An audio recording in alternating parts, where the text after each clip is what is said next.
pour rebâtir sur d'anciennes ruines, restaurer, réparer les brèches. Telle est la vision du centre chrétien Grâce Académie.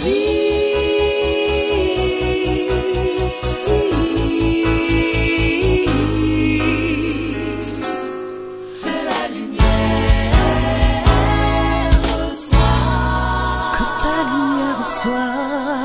la lumière soit. Grâce Académie.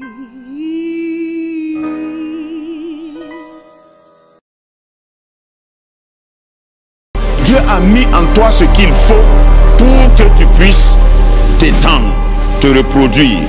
C'est ça, soyez maître de tout ce qui vit. Si tu ne sèmes pas, si tu n'enterres pas ton grain, ça ne va pas pousser.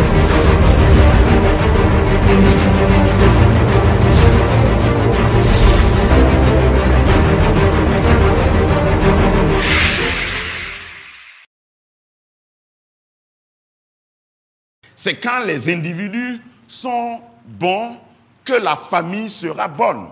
C'est quand les individus, quand chaque personne dans la nation est ce qu'elle doit être, que la nation sera une nation paisible, une nation où Dieu peut, et ceux qui sont dans les sociétés, ceux qui ont des entreprises, vous le savez. Si vous avez une entreprise avec, je ne sais pas combien de milliers d'employés, s'ils sont tous mauvais, ce n'est pas le nombre qui fera que vous allez avoir du succès dans votre entreprise. Donc quand je parle de la famille c'est une cellule. Dieu a commencé la famille par un célibataire. Voilà. Dieu a commencé l'humanité même par un célibataire. Que les célibataires disent Amen. Voyez-vous, il y a des gens qui pensent que quand tu es célibataire, tu ne peux pas réussir. Il faut que tu attendes. Je veux faire, mais comme je ne suis pas encore marié là-haut. Et il y a même des pasteurs qui ne croient pas aux célibataires. Ils ne sont pas ici ce matin. Moi, je crois aux célibataires. Voilà. Il y a des sociétés qui ne croient pas aux célibataires. Il n'est pas stable. Comme il n'est pas marié là, il n'est pas stable. Faites tout pour prouver le contraire à ceux qui disent ça là. Parce que quand Dieu a créé l'homme, Adam, je veux dire, Adam était célibataire. Amen. Et ça, ce n'est pas pour minimiser les femmes. Hein? Je vais aller pas à pas, je vais aller jusqu'à comment tu dois choisir ton partenaire. Ça va être plus tard. Hein? Parce que je ne veux pas... Devant moi se présentent souvent des cas où je sais, après réflexion, analyse, diagnostic, je sais que c'est parce que ces personnes-là sont entrées dans le mariage ignorantes. Ce n'est pas parce que tu as atteint l'âge de te marier que tu sais ce que c'est que le mariage. Ce n'est pas parce que tu as poussé une barbe que tu crois que tu es qualifié pour te marier. Même si ta barbe là va jusqu'à la nuque, si tu n'as pas été formé, si tu n'as pas été informé, et informé de la bonne manière, parce que ce n'est pas l'information qui est importante, c'est la bonne information qui est importante. Si tu as une mauvaise information, si tu t'es informé dans la rue, si tu t'es formé dans la rue, tu seras déformé dans ton mariage. La cellule familiale est la première cellule que Dieu a créée. Mais pour que la cellule familiale soit ce qu'elle doit être, il faut que l'individu, donc le célibataire, le singleton, hein, il faut que tu sois en paix avec toi avant d'être en paix avec quelqu'un. Tu peux me regarder comme tu veux, tu peux ne pas dire Amen.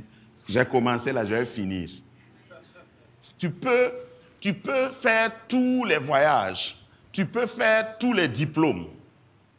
Le drame dans notre monde est que, par exemple, l'État, il ne te donne pas, par exemple, quand tu veux conduire une voiture, l'État, la loi veut que tu aies un certain âge. Oui ou non? Oui. Ensuite, la loi veut que tu fasses une formation et que tu aies un papier d'autorisation qu'on appelle permis de conduire avant d'être au volant d'une voiture. Le drame est que quand tu veux te marier, tu te présentes devant la loi avec ton chéri Coco et ce que la loi te demande, c'est vous n'êtes pas de cousins. Vous n'êtes pas frères et sœurs. Si tu dis non, on dit ok, on vous marie. Au nom de la loi, je vous déclare mari et femme. Et puis on met José Viquet. Vous dansez et vous sortez. Tu crois que c'est fini? Maintenant, quand ça ne va pas, tu repars vers la loi. La loi ne te demande pas, est-ce que vous avez eu une formation avant de vous marier? La loi déclare le divorce. Vous voyez le drame? Pour le permis, on t'exige des leçons, des cours. Et puis quand tu as maîtrisé, on te fait faire un test avant de te donner le papier. Ça, c'est pour conduire un truc mécanique fabriqué par les hommes. Maintenant, tu décides de t'unir à un individu. D'après que sous d'autres cieux, là, quand on dit individu, c'est insultant. Mais prenez ça dans le contexte français. Hein? Tu décides de te lier à quelqu'un. Et puis, on ne demande pas si tu as bien étudié, si tu sais ce que ça veut dire. Dans le monde du commerce, il y a des lois. Avant d'entrer en partenariat, deux personnes, deux sociétés, deux entreprises vont d'abord consulter un avocat, ils vont prendre même un notaire dans certains cas pour les accompagner. Mais pour s'unir dans le mariage, on dit allons-y seulement. Et puis tous les parents que tu consultes disent mariez-vous. Vous t'attendez quoi? Est-ce qu'on a déjà dit ça à quelqu'un? Toi, tu attends quoi? Tous tes copains là sont mariés. Et puis toi aussi, tu regardes tes copains qui sont mariés, tu ne leur demandes pas ce qu'ils vivent. Tu rentres dedans seulement. C'est important et ici, par la grâce de Dieu, je ne célèbre aucun mariage sans donner des cours auparavant. Ok, je rentre dans le vif du sujet. Je dis que Dieu commence toujours par un individu et puis l'humanité a été fondée par un célibataire. Le fondateur de l'humanité était un célibataire. La première chose que Dieu a donnée à l'homme, Genèse chapitre 2, verset 15. Si vous croyez que je n'allais pas lire la Bible, mettez-vous debout, s'il vous plaît. L'Éternel Dieu prit l'homme, dit l'homme, et le plaça dans le jardin d'Éden pour le cultiver et pour le garder. Amen. Asseyez-vous, merci. Genèse 2, 15 nous montre que la première chose que Dieu a donnée à l'homme, ce n'est pas une femme. C'est quoi? Du travail. Du boulot. Touma.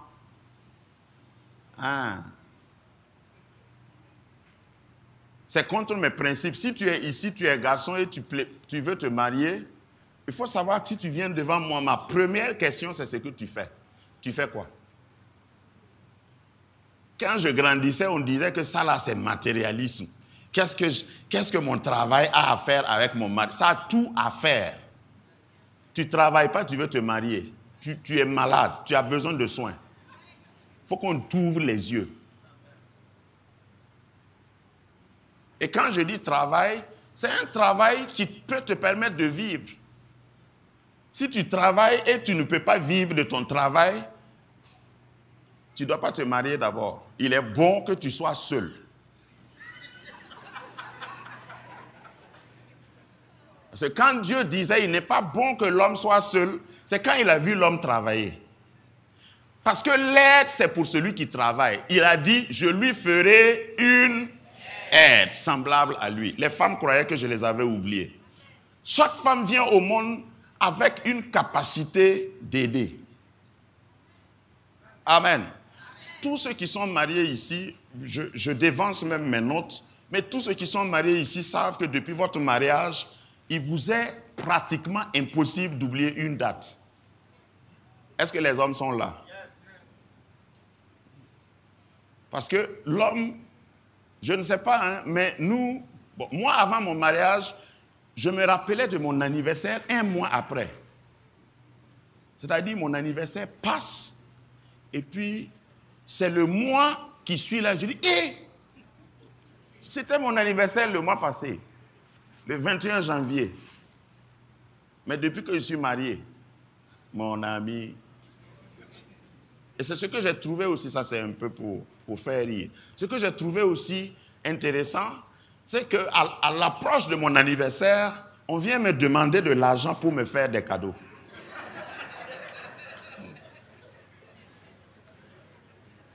La première fois, j'ai dit, aïe, si vous allez prendre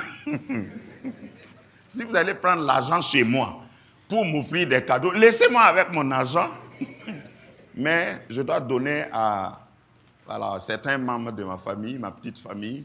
Chacun part emballer son cadeau et puis il vient. Donc avant que le cadeau n'arrive, j'imagine la valeur du cadeau, puisque je sais ce que j'ai donné.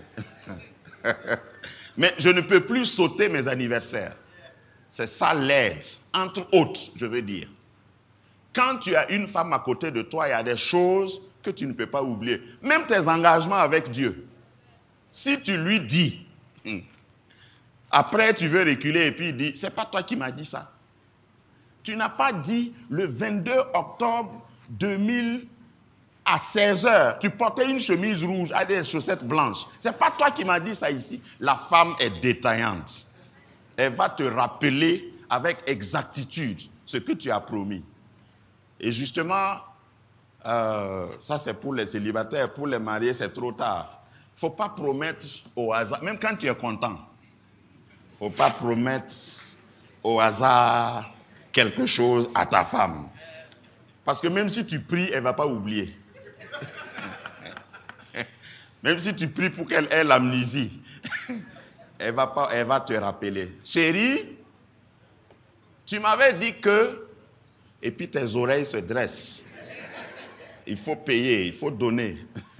Ça, c'est la femme. C'est une aide. Et j'ai souvent présenté la femme comme une couveuse. Et une couveuse prend une semence, prend quelque chose qui ne vit pas, garde pendant longtemps, un certain temps, et te donne quelque chose de vivant. Ça, la femme est équipée. Elle est née avec ça. Amen. C'est pourquoi ceux qui sont perdus et qui pensent qu'ils peuvent se marier entre hommes, ils peuvent essayer pendant 42 ans.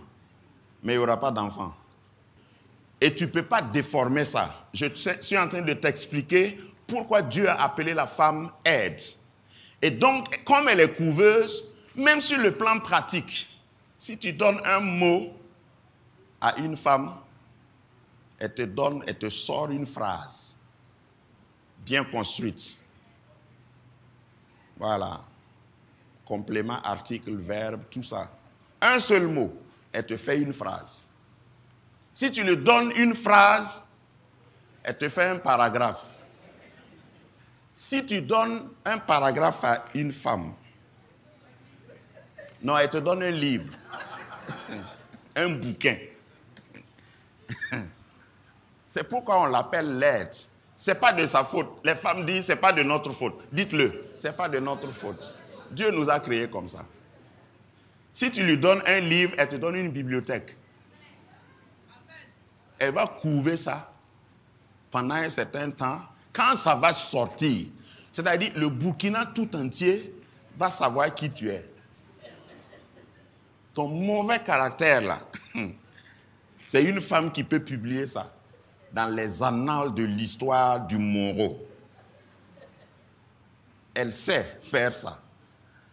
Donc il faut savoir ça, il faut connaître aussi la psychologie de la femme et de l'homme avant d'entrer dans le mariage. Il y a plein, ne te trompe pas, ne pense pas que parce que toi tu as vu ton père et ta mère là, et que tu as grandi, et que tu as un diplôme, tu es un bon candidat pour le mariage, tu te trompes. Donc aujourd'hui, c'est l'introduction.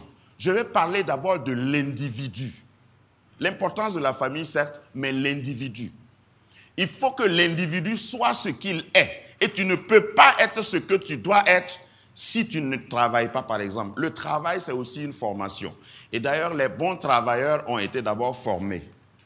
Dis-moi amen. Il y a des gens qui fuient le travail et qui courent vers le mariage. Tu vas te casser le nez. Il faut que tu travailles d'abord, que tu apprennes à gérer les choses. Adam a nommé les animaux avant son mariage. Dieu lui a donné, non seulement Genèse 2,15 là, il a dit de travailler dans le jardin. On dit il a pris. Peut-être qu'il ne voulait pas aussi, comme certains jeunes parmi nous. On dit Dieu prie, l'Éternel Dieu prie. Et tu sais que quand Dieu te prend, tu ne peux pas échapper. Que Dieu prenne quelqu'un qui ne veut pas travailler, aller le mettre dans le jardin. Dis-moi amen. Parce qu'il y en a encore aujourd'hui qui ne veulent pas travailler. Toi, ta journée commence à 11h, pendant que les autres sont à la pause. Celui qui travaille, il dort moins. Nous sommes d'accord? Celui qui travaille, il ne dort pas n'importe comment et n'importe quand.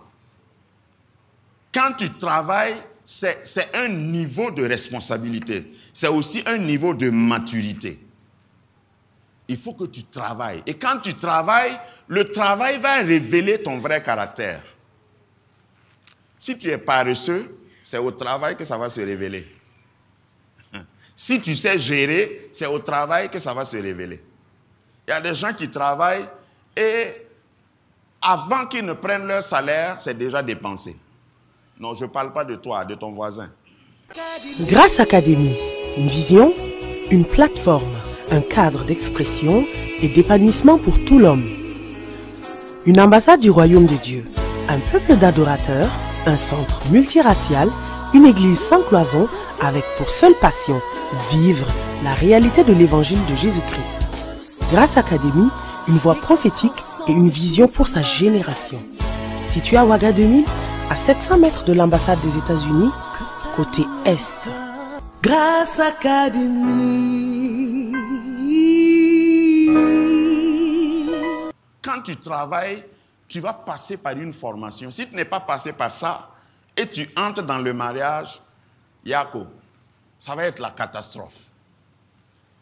Je veux insister surtout aujourd'hui sur l'individu, la personne. Ça, c'est femme et homme. Proverbe chapitre 24, verset 3. Je vais m'appesantir sur ce passage, même les jours prochains. Ça va être un passage référence dans cette série sur restaurer la famille. Proverbe 24, verset 3. Dit ceci, c'est par la sagesse, dis-moi sagesse, qu'une maison s'élève. Et c'est par l'intelligence, dis-moi intelligence, qu'elle s'affermit. C'est par la science, dis-moi science, que les chambres se remplissent de tous les biens précieux et agréables. Ça va être un texte de base, je vous dis, pour tout le reste de la série. On dit par quoi? Par la sagesse, par l'intelligence et par la science. Toi, tu croyais que c'est par l'amour.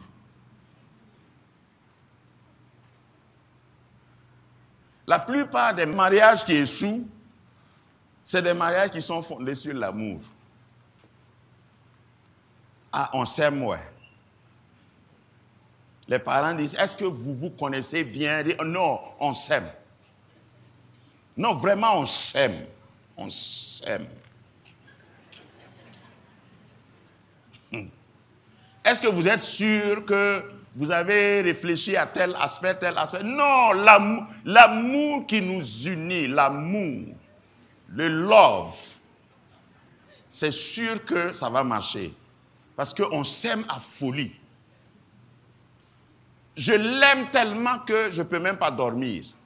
Ça, c'est déjà un signe. Ça, c'est un clignotant, un feu rouge qui clignote que tu vas échouer. Le fait que tu l'aimes et tu ne peux plus dormir là. Le vrai amour là, te permet de dormir sans penser même à lui. Vous riez, dites amen au lieu de rire. Ça veut dire, le vrai amour commence d'abord par toi-même. Je vous ai dit qu'aujourd'hui, je parle de l'individu. Il faut que toi-même, tu t'aimes. Demande à ton voisin, j'espère que tu t'aimes. Parce que le vrai amour est basé sur l'amour de soi. Donc, quand je vais venir à la famille, je vais expliquer d'autres aspects. Quand on parle de sagesse, il faut que tu atteignes une certaine maturité pour avoir une certaine sagesse avant de penser mariage. La sagesse ne suffit pas. Il faut que tu sois intelligent. Tu puisses réfléchir seul. Ceux qui sont intelligents, là, ce n'est pas ceux qui posent des questions, hein. C'est ceux qui trouvent des réponses. C'est ça l'intelligence dont on parle. Tu n'as pas besoin de courir. Tu n'as pas besoin d'appeler ta maman. Il y a des gens qui se marient et qui gardent à leur chevet le numéro de leur maman. Et maman télécommande la famille à distance. Maman, tu sais ce qu'il m'a laissé aujourd'hui comme Nansongo, comme, comment on appelle ça, popote. Et puis maman dit, combien? Maman, tu ne peux pas croire. Il m'a laissé seulement 2000 francs. Yeah! Lui, il est quel homme ça? C'est quand tu n'es pas intelligent, c'est comme ça que tu agis dans ton foyer. Ça peut être maman, ça peut être l'oncle, ça peut être quelqu'un, ça peut être ta copine. Et puis à distance, il dit, yeah! Moi, je ne me laisse pas traiter comme ça par... Non, c'est parce que c'est toi, ouais. En attendant, elle est dehors déjà. Elle a quitté son foyer. Mais comme toi, tu n'as pas d'intelligence, tu la prends comme ta consultante. Et comme elle voulait créer une association de femmes frustrées, elle t'encourage à quitter ton foyer et tu la rejoins. C'est comme ça que dans la société, nous avons plein de cas. Mais quand tu es intelligente, tu cherches. Quand tu es intelligent, tu cherches parce que c'est la même chose chez l'homme. Il y a des hommes qui racontent tout ce qu'ils vivent à leurs copains ou à leurs parents. Ils disent, yeah, une femme ne fait pas comme un mamoté. Une femme ne me fait pas ça. C'est toi qui veux, ouais. Ah, c'est pas toi qui portes le pantalon. En attendant, les femmes portent pantalon aussi aujourd'hui. Voilà, tu vas faire comment? Donc, quand tu es intelligent, tu peux gérer. Ensuite, il y a la science, le savoir. Dans le savoir, il y a le savoir-être, le savoir-faire et le savoir-vivre même. Quand tu vis à deux, il y a un savoir-vivre à avoir. Peut-être quand tu vivais seul, tu ne te brossais pas pendant 2 jours. Mais quand tu es marié, à cause de ça là, il peut y avoir gbangban dans ta famille, dans ton foyer. Tu ne t'es pas brossé. Ce n'est même pas un péché. Hein. La Bible ne cite pas, par exemple, ça parmi les péchés. Mais ça va détruire ton foyer.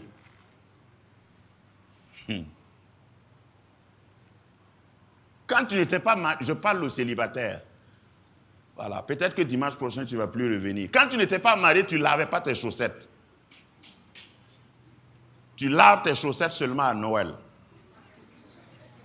Tu fais 12 mois avec la même chaussette. Et comme c'est noir, même si c'est sale, on ne sait pas. Maintenant, tu arrives à la maison, tu te déchausses. Quand même pour dormir, non? Quand tu te déchausses, même les chiens du quartier se téléphonent et disent, mais il y a quelque chose. Mais on n'arrive pas à détecter où ça est. Puisque c'est sous ton lit. Et tu veux amener une femme vivre avec toi. Il y aura un problème. Ce que je dis là, ce n'est pas prière qui arrange ça. Je ne suis pas encore arrivé là-bas. Là où on doit prier pour que ça change là, je vais arriver là-bas. Mais ici là, il faut laver tes chaussettes. Ça, ce n'est pas parler en langue. Lave. Il faut laver. Lave avec détergent. Donc ça, c'est la connaissance. Tu sais vivre avec quelqu'un. Il y a des gens qui arrivent au mariage qui ne savent pas vivre avec quelqu'un. Quand on va arriver au choix, je vais te dire, il y a certaines choses qu'il faut savoir. Entre autres, quand tu vois la sœur, elle te plaît, elle est bien habillée, elle parle bien français, ça c'est bien. Franchement, c'est bien. C'est important. Il ne faut pas marier quelqu'un que tu ne veux pas regarder. Voilà, c'est important. La beauté, c'est bon. C'est très bien, c'est très important. Mais par exemple, tu dois lui poser la question, est-ce que tu es quelième, par exemple, dans votre famille? Tu rencontres une jeune fille,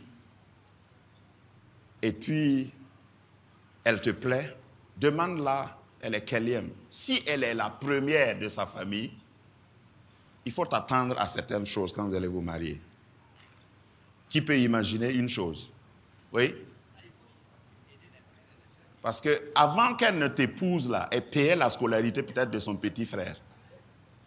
Et il n'est pas encore arrivé à l'université. Et vous allez devant le maire, parce qu'il y a beaucoup de chrétiens qui croient que quand tu es chrétien, tu dois te marier bien commun. Le maire vous demande quel régime. Et tu dis bien commun, bien sûr.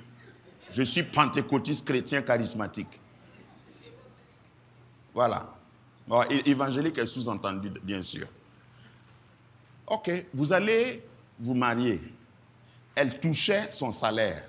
Dans son salaire, là, il y a la part de sa maman, parce qu'elle est la première fille. Il y a la part de son petit frère, parce qu'elle payait sa scolarité. Ce n'est pas parce que tu as épousé la fille du monsieur, là, que tu dois chercher des morceaux de versets dans ta Bible pour lui dire qu'elle ne doit plus supporter son petit frère. Est-ce que quelqu'un m'a entendu? Ça là, ça peut être un sujet de problème, de discorde dans ton foyer, si tu n'es pas renseigné.